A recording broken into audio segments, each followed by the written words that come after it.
Hi அஸ்ஸலாமு அலைக்கும்.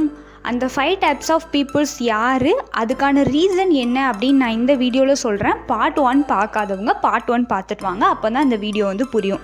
First type என்னோடய ஃப்ரெண்ட்ஸ் கிட்டே எதுக்காக கேட்குறேன் அப்படின்னா, ஹானஸ்ட் ரிவ்யூ கொடுக்கறது அவங்க தான். இது மிஸ்டேக் இருக்குடி, இதை சரி பண்ணிக்கோ, நெக்ஸ்ட் டைம் இதை கரெக்டாக பண்ண பர்ஃபெக்டாக இருக்கும் அப்படின்னு சொல்லி ஃப்ரெண்ட்ஸ் ஐடியா கொடுப்பாங்க.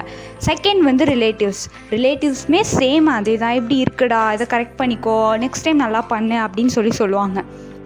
ஏன் ஃப்ரெண்ட்ஸ் அண்ட் ரிலேட்டிவ்ஸ் மட்டும்தான் ஐடியா கொடுப்பாங்களா, இந்த மிஸ்டேக்லாம் சொல்லுவாங்களா அப்படின்னா, ஆமாம், அவங்க மட்டும்தான் சொல்லுவாங்க. அதே வேறு பீப்புளாக இருந்தால் நல்லாயிருக்கு அப்படின்னு சொல்லி முடிச்சுட்டு அதுக்கப்புறம் நம்மக்கிட்ட பர்ச்சேஸ் பண்ண மாட்டாங்க. வேறு யாராச்சும் ஒருத்தவங்கள டீலரை கண்டுபிடிச்சி அவங்கக்கிட்ட வாங்கிப்பாங்க. இதுதான் ரியாலிட்டி. நான் என்னோடய எக்ஸ்பீரியன்ஸில் சொல்கிறேன். தேர்ட் டைப் பீப்புள் யார் அப்படின்னா, என்கிட்ட ரீசேலிங்காக கோன் வாங்குறவங்க. ரீசேல் அப்படிங்கிறப்ப 1 கோன் 2 கோன் வாங்க மாட்டாங்க. பல்காக 10 கோன் 15 கோன் அந்த மாதிரி வாங்குவாங்க. அப்படி வாங்குறப்ப எனக்கு ரொம்ப யோசனையாக இருக்கும்.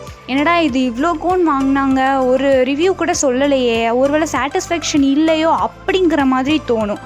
அந்த சாட்டிஸ்ஃபேக்ஷன் இல்லையா இருக்கா அப்படின்றதுக்காக மட்டும்தான் நான் மெசேஜ் பண்ணி கேட்பேன், கோன் போட்டிங்களா, என்னாச்சு, நல்லா இருக்கா அப்படின்ட்டு. ஃபோர்த் டைப் பீப்புள் யார் அப்படின்னா, ஒருத்தவங்க ரெக்கமெண்ட் பண்ணி என்கிட்ட கோன் வாங்கினவங்க. அந்த மாதிரி ரெக்கமெண்ட் பண்ணி கோன் வாங்கியிருப்பாங்கல்ல, அவங்க எதுவும் ரிவ்யூ ஷேர் பண்ணாட்டி என் சைடு எதுவும் ஃபால்ட் இருக்கோ அப்படின்னு சொல்லி தோணும். அதனால மெசேஜ் பண்ணி கேட்பேன்.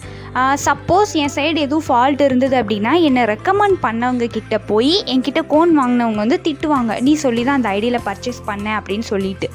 அந்த ஒரு ரீசனுக்காக தான் ரெக்கமெண்ட் பண்ணி என்கிட்ட கோன் வாங்குறவங்ககிட்ட கேட்பேன். ஃபிஃப்த் டைப் பீப்புள் யார் அப்படின்னா, ரொம்ப நாள் ஆர்கானிக் ஹென்னாவே யூஸ் பண்ணாமல் ஃபஸ்ட் டைம் நம்மக்கிட்ட வாங்குறப்ப ரொம்ப யோசித்து நிறைய டவுட்ஸ் கேட்டு வாங்குறவங்க கிட்ட ஸ்டெயின் எப்படி இருந்ததுன்னு கேட்பேன். ரீசன் அவங்க ஃபஸ்ட் டைம் யூஸ் பண்ணியிருக்காங்க, அது மட்டும் இல்லாமல் ரொம்ப டவுட்ஸ் கேட்டு ரொம்ப யோசித்து வாங்கியிருக்காங்க. அப்போ நம்மளோட கோன் பிடிச்சதா இல்லையா, அவங்க சாட்டிஸ்ஃபேக்ஷனாக என்ன அப்படின்னு தெரிஞ்சுக்கிறதுக்காக கேட்பேன். நார்மலாக எல்லாருமே ஸ்டெயின் எப்படி இருக்குன்னு கேட்பாங்களே அப்படின்னு கேட்டிங்கன்னா கேட்பாங்க தான், பட் 1 or 2 டவுட்ஸ் தான். இந்த வீடியோ பார்க்குற ஸ்மால் பிஸ்னஸ் ஓனர் எல்லாருக்கும் வீடியோ யூஸ்ஃபுல்லாக இருக்கும்னு நம்புகிறேன். நீங்களும் இனிமேல் இந்த ஸ்டெப்ஸ் ஃபாலோ பண்ணுங்கள். உங்களோட ப்ராடக்ட் அவங்களுக்கு பிடிச்சிருந்தா அவங்களே உங்களுக்கு மெசேஜ் பண்ணுவாங்க. இந்த வீடியோ பிடிச்சிருந்தா லைக் பண்ணிவிட்டு நம்ம ஐடியா ஃபாலோ பண்ணிவிட்டு சப்போர்ட் பண்ணுங்கள். டாடா.